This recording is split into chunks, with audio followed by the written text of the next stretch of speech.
So hello, what's new sa inyo guys? It's Mario C with the JA way back at it again in this vlogging serye.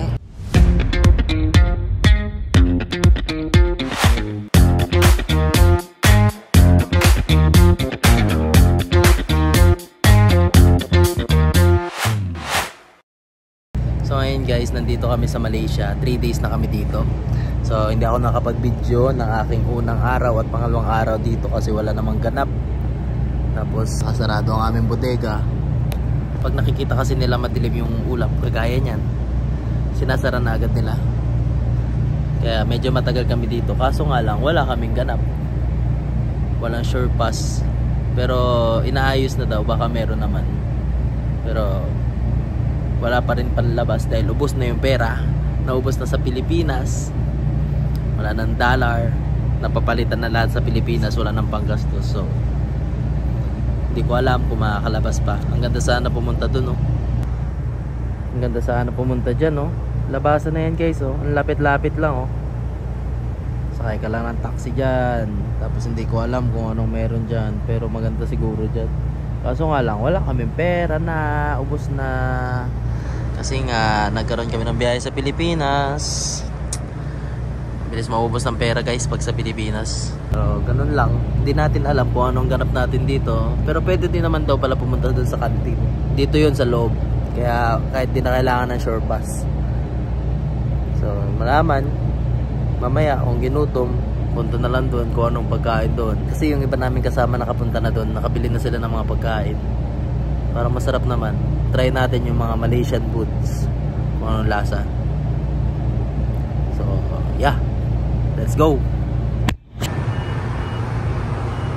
Natapos na't lahat-lahat ang loading namin pero di ko nasunod yung plano ko. Next time na lang siguro. Hindi pa naman siguro ito yung last na biyahe namin sa Malaysia. Papunta nga pala kami ng Muji, Japan ngayon. Doon kami magdi-discharging. 12 days biyahe namin papuntang Japan. Sana patuloy na gumanda ang panahon para banayag ang aming biyahe. Sakto, maganda naman ang dagat, walang kaalon-alon. Kaya maganda to sa libangan namin. Ito ay ang Magpool.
What's up guys, nandito kami ngayon sa Hong Kong. Naka-anchorage kami. Matago kami sa bagyo. Andun yung bagyo banda sa Japan. Kaya tumago muna kami sa Hong Kong. So ngayon guys, habang naka-anchorahe kami, may nangangawil dito. Ayan ang huli ni third engineer. Kawil niya. Marami din naka-anchoraheng barko. Madami din na tumatago.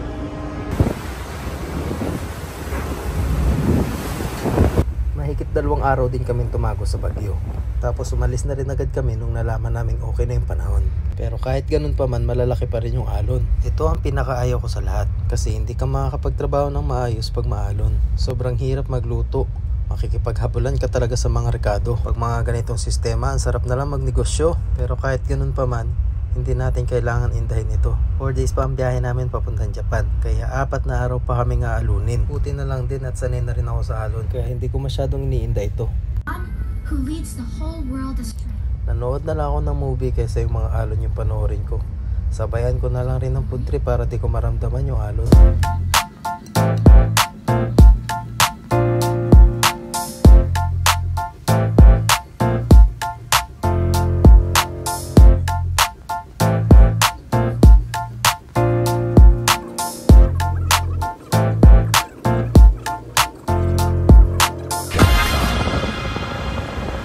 Nakarating kami ng Japan ng maayos at ligtas. Pangalawang balik ko na pala dito sa Muji, Japan. 2 buwan pa lang kaming on board nung bumiyahe kami dito. At ngayon 6 months on board na kami. 4 na buwan na lang matatapos ng kontrata namin. Kaya content days na lang makakauwi rin kami. Excited ako makarating na ng Japan dahil meron akong hinihintay dito. Ito ay ang sumahod ng 2 buwan. Attention all hands! Sahod na, akit na sa bridge.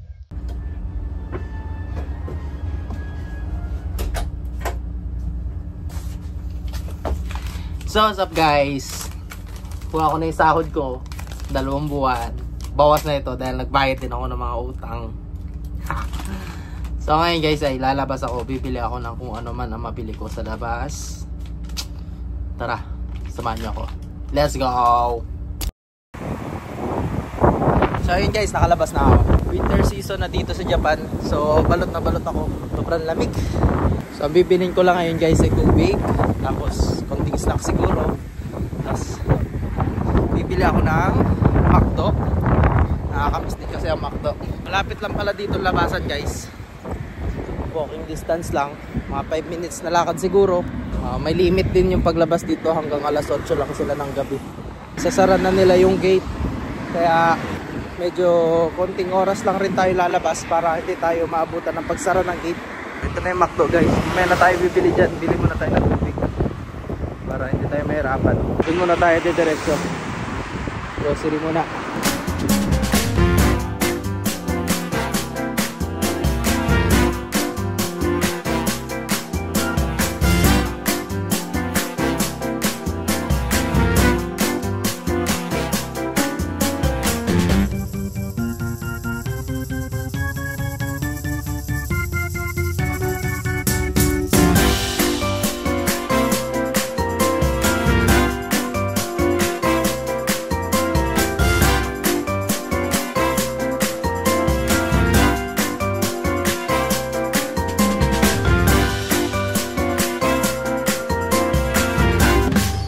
What's up guys, nagkamali tayo.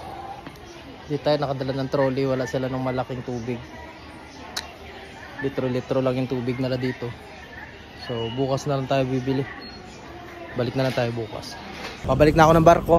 Dadaan muna ako ng McDo. So let's go.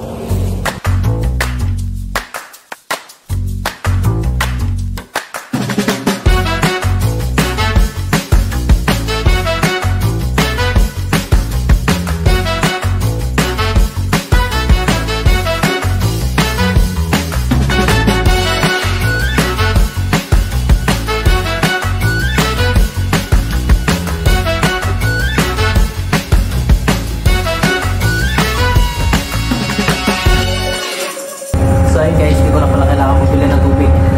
Pero pala kami supply. Ano yan, service yan nung chandler na inagtira namin ng provision. So, hindi na ako bibili. Dito na lang ako aasa. Tara ko, may tubig.